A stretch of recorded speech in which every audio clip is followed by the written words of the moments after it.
Hey, what's up you guys? This is Matt Bennett from N-Series US, and I wanted to take a minute to show you a device that I picked up recently. This is the HTC Google G1. It's available on T-Mobile. It came out first here in the United States, here in San Francisco. And I picked one up. I went for the brown one, and I really just wanted to check out Android. I was not expecting a whole lot from the first generation device. I'm sure you've already seen it. There's lots of reviews on other sites, but this is just the way that it works. One thing that I like about it a lot is these buttons down here across the bottom are perfect. It's got the joystick roller here, lets you go here. Whatever you're doing, wherever you are, if you hit the home button, you go home, just like it would on the iPhone. The back button is great. It just takes you back wherever you're going, and this button with the power and the off will just will lock the phone. To unlock it, you hit the menu button once and it tells you what to do, and then you hit it again. So the menu button is context based on whatever app you're in. In the mobile browser, for example, it brings up this bottom guy here, and then you can hit the more button here to get all your functionality out of your browser. And of course the home button takes us right back home. So as far as form factor goes, it's a little chunky. It's got the rubbery back. Doesn't really look like a whole lot on pictures, but it's pretty good. I really like that the screen is flush right here along the top. There's not, like on this N95 for example, there's this big huge lip right here, and you always get dust trapped in there, and that's not the way that it works on this guy. So that's cool. As far as thickness, my N95 is quite a bit thicker, as you can see, so it's starting to get a little chunky in my pocket, but size-wise this thing's definitely longer. It's probably 3/4 of an inch longer, and about the same width this way. Comparing it to the iPhone is of course an awful lot thinner again by half, and about the same size lengthwise, and the G1's a little bit thinner.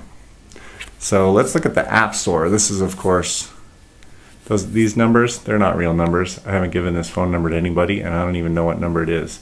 So you can call them if you want. What's great about this is the Android market. T-Mobile has totally opened up the walled garden. They're letting anybody write applications for Android. Google agrees with all of this, and they don't mind. They'll let anybody that can get an app running host it. So say for example you want to install something like this. Let's install ShopSavvy. I have no idea what it is. It just brings up a description of it and lets you click OK one more time. Gives you a little notification there that says that it's being installed, and it puts this little icon up here in the bar in the dock and says that it's being installed. Now it's 100%. Now it says download complete. And here we can go here to clear notifications and back to home, and it's already installed. So it'll be down here. This menu is all in alphabetical order. So we would just go down to S and find the application that we just installed.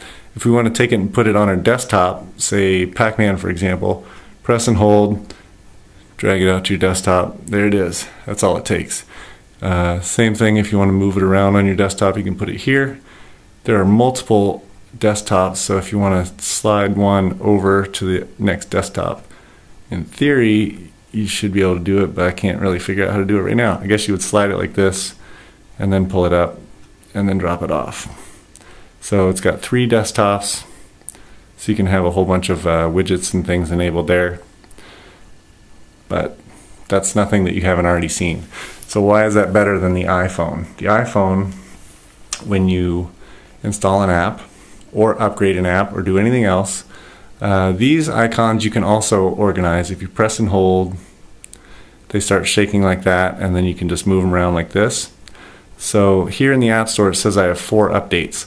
So when I go to update something, if I had all these organized in whatever order I wanted, say I wanted Google right on my front page always, these dots down here are how many pages of apps you have, and if it upgrades one app, like say the Google app, it always goes to the end. So You get them all customized, you get them where you want, you get used to it, and it moves them around. That's pretty bunk. Another lame thing about the Apple iStore compared to the Android iStore, App Store, is when you install an update here, if you're only upgrading one app, like say this one, say we need to upgrade this, what it's going to do is kick us out of the App Store and show us that it's installing. If I can even get it to install. So here I would have to type in my password for verification to let them know, let Apple know, let everybody else know that I really do want to install it. And it kicks us out of the app and starts installing here. And it's always at the end of the list, even if it's upgraded or installing. So it's actually in the first empty slot, I just noticed, because we're only on page 2. But still, if you're customizing your desktop and you expect an app to be in one place, I think it's pretty lame that Apple moves it around.